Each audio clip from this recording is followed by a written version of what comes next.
would like to invite Kevin back to kind of have a wrap up of the day, and then we talk a bit about the next step if we can do anything else after this. So, Kevin. Okay, thanks very much, Anne. Oh, we're screen sharing again. How about that? Anyway, I haven't got any slides, so that's fine. It's been such an interesting and wide-ranging day. Chaos was in the title.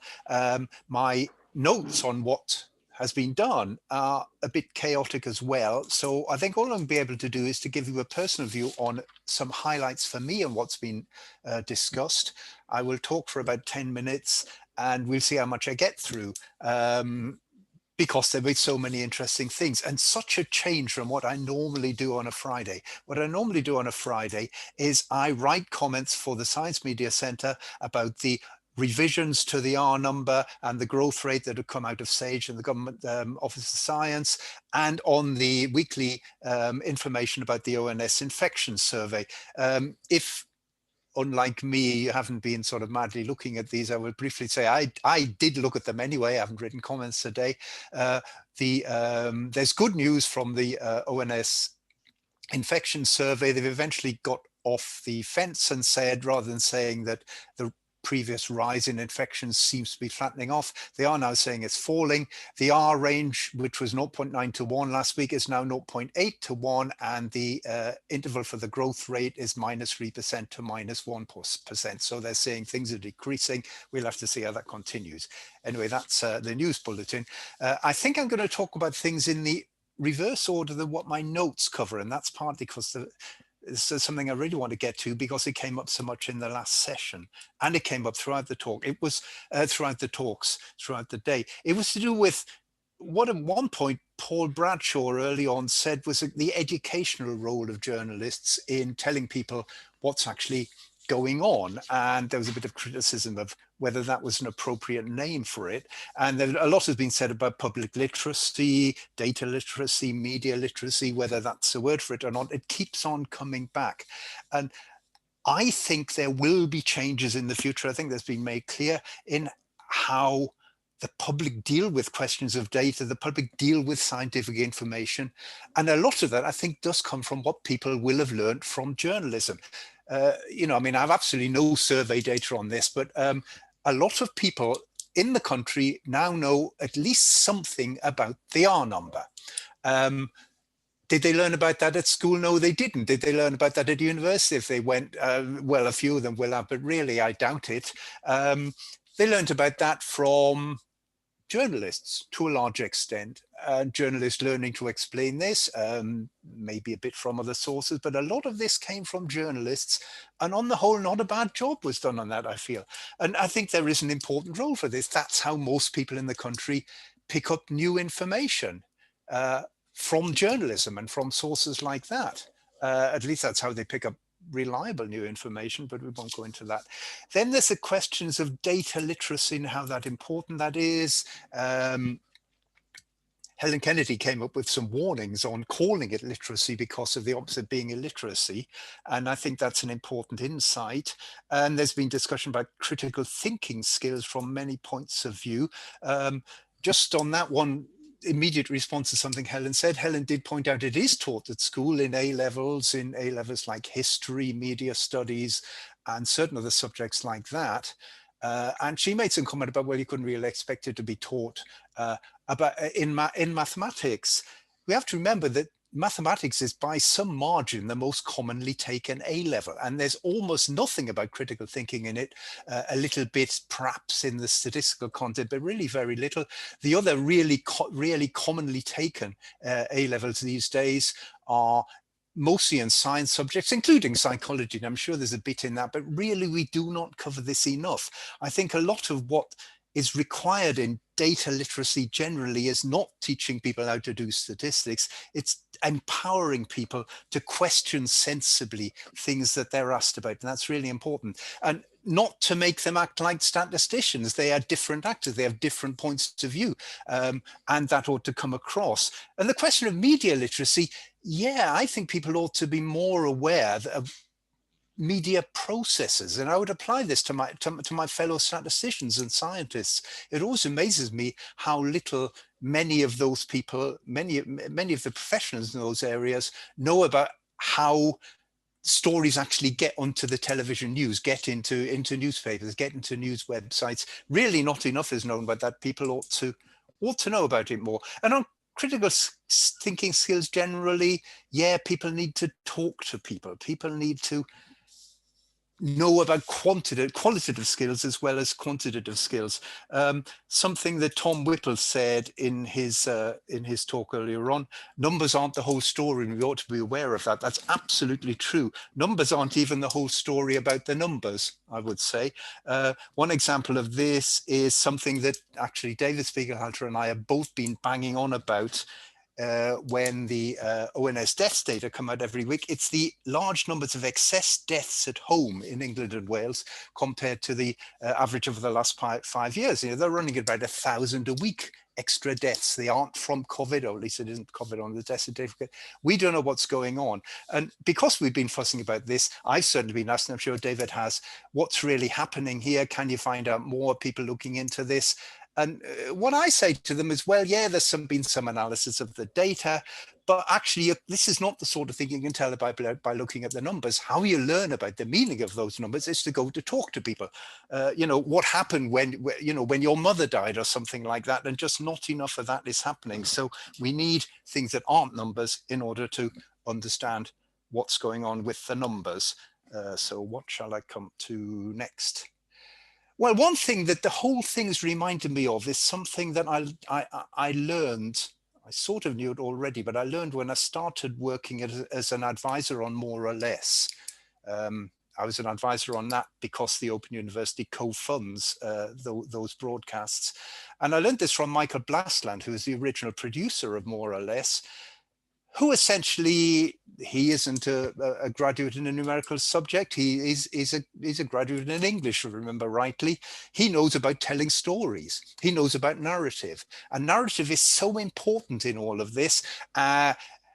We've got to know how to tell stories. Journalists know about telling stories, but there are innumerable ways to tell stories, and that has come up again and again today and always. A few things which are a bit more technical, perhaps.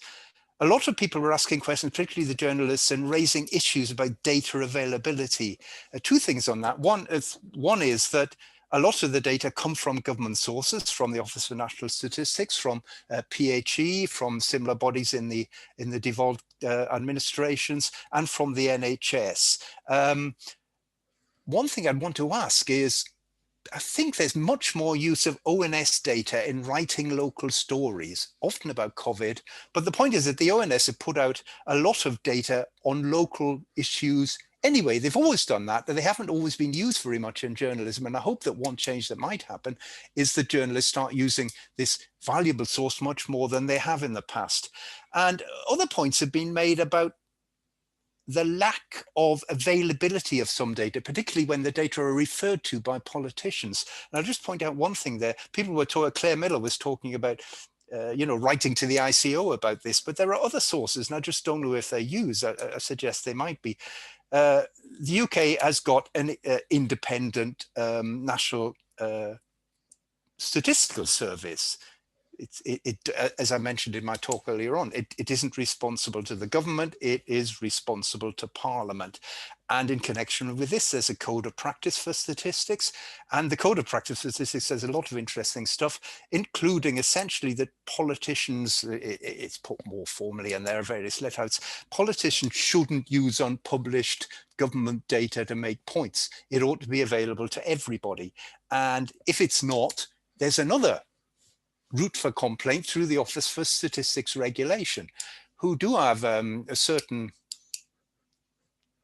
level of teeth that they can put into politicians. They do that. That's caused some changes to what's been reported on testing and things like that in the past. And it might be another lever that people can apply when they talk about that. Right, what else is on my notes? I'll be finished soon. A lot of things have been said about excess deaths, and people saying that excess deaths are the way to go on this. And I'll just say a little bit about that. I was asked to write for the conversation, the conversations, this kind of news comment website that's run by universities, and a lot of academics write in it, and occasionally I'm asked to write for it. And in October I was asked to write a story about a new paper that had come out from Imperial College, a team from Imperial College, talking about excess deaths. And basically it was doing international comparisons. It was saying, look, things were pretty bad in England, we kind of knew that. And this was a difficult thing for me to write, because actually the interesting thing in this was the way they'd worked out the baseline for the excess deaths and the way they dealt with uncertainty about the model. And that's not anything which has got enormous news value.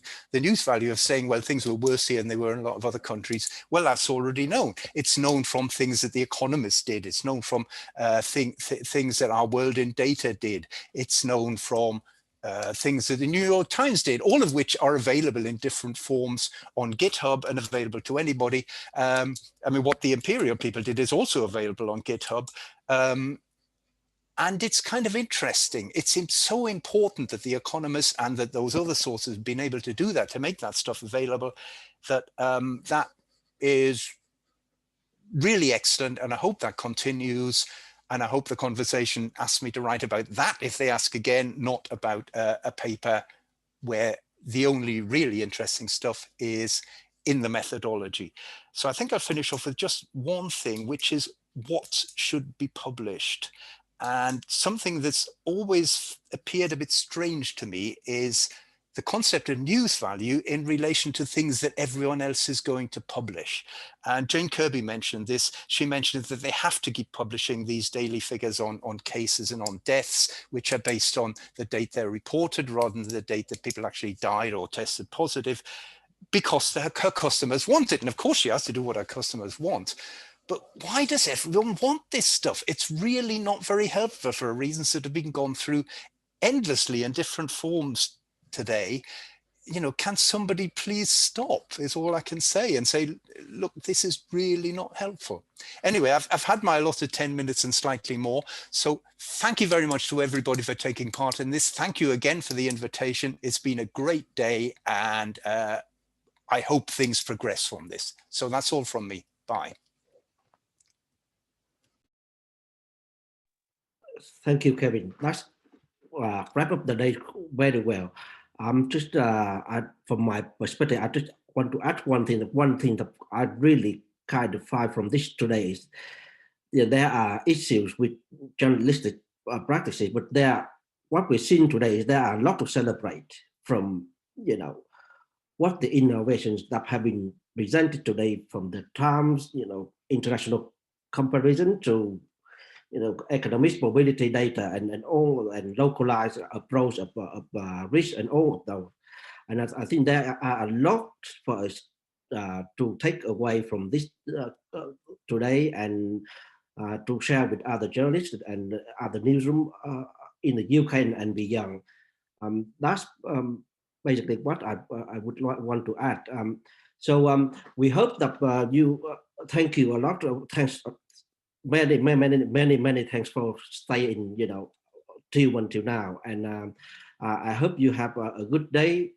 I had a very good day. I learned a lot from this, and I thank you very much for attending. I just want to say thank you to a few people who are on the background. One of our PhD students, Khánh Hoàng, has been on the background trying to sort out things. We have Dan Jackson, my colleague, Xin Chao, also my colleague at BU, and Brandon Lawson, who have been on the background helping a lot with other things, and also taking notes, which we intend to produce a report from this conference today to summarize and to wrap up things, and and we'll publish it on BU, ABSW, and RSS website sometime in January, just to mark the first anniversary of the virus in it. So we will post all the content sometime in the next few weeks, all the content, audio and presentation in the next few weeks, and then we will send the link to everybody when it comes to that point. I thank special thanks to all the presenters, the speakers, for agreeing and for making your time so generously available for this. And it's been a few months for me to put all of the things together, but it's really, I'm really pleased that, you know, that it has come up very well. And thank you very much for all your presentation and contribution today. So we hope that this is the final thing I want to say. This is what we call the preliminary reflections, which means we hope that there will be another event once everything is over. We would like another one at some point in, you know, this time next year or even earlier, to look at that and in a retrospective way, looking at the whole thing, and then see whether there are other things that we can learn from the whole process and bring it into the future science journalism, and also journalism about epidemics and pandemics in the future, because these pandemics and epidemics will come. It's not that coronavirus is only one, and then there will be more to come in the future for sure. That's basically what I would like to say, and thank you very much, everybody. And Anne, you forgot to congratulate yourself as well. Thank you for organising it. Thank you. Good job, Anne. Well done, mate. Yeah, thank you very much. Thank you. It's really, yeah, I'm really happy with everything. So thank you, everybody. And I hope to see you next year in another event. Have a great weekend, everyone.